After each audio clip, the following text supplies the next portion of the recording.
Hi friends, ఎలా ఉన్నారు? నేనైతే చాలా బాగున్నాను. నేను మీకు ఒక విషయం చెప్పాలనుకుంటున్నాను. మనం ఏదైనా చెయ్యాలి అనుకుంటే చేయగలుగుతాం. మన చుట్టూ ఎన్ని అడ్డంకులున్నా చేయగలుగుతాం. పవన్ కళ్యాణ్ డైలాగ్ ఉంటుంది కదా, మనల్ని ఎవడు ఆపేది అని. అలాగా మనం చెయ్యాలనుకుంటే మనల్ని ఎవరు ఆపలేరు. ఎందుకు అలా అంటున్నావో నేను చెప్తాను, వినండి. మా ఆఫీస్లో మా బాస్ ఉన్నాడు. టీడీఎస్ పేమెంట్ చేయాలి, 7th డెడ్ లైన్.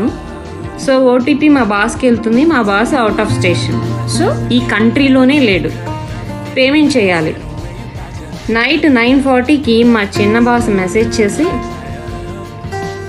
బాస్ లేడు ఊర్లో, టీడీఎస్ ఎలా పేమెంట్ చేస్తావని. మనకు కాన్ఫిడెన్స్ ఎక్కువ కదా, ఏం పర్లేదులే బ్యాంక్లో డిపాజిట్ చేద్దాము అనుకున్నా. కానీ నెక్స్ట్ డే ఆఫీస్కి వెళ్ళి చూస్తే చెక్ సైన్ సిగ్నేచర్ లేదు. ఓ గాడ్, ఇప్పుడు ఎలా?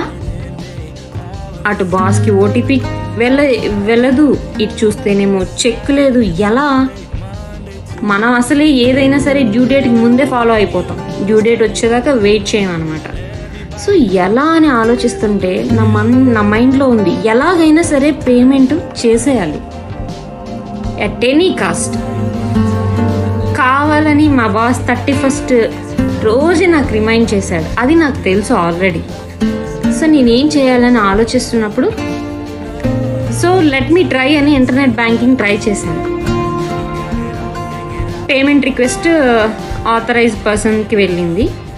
సో వాళ్ళకి వెళ్ళింది. నెక్స్ట్ డే వాళ్ళు పేమెంట్స్ అప్రూవల్ చేసేటప్పుడు నన్ను అడిగారు, ఇవేంటి పేమెంట్స్ అని. Oh god, TDS payment.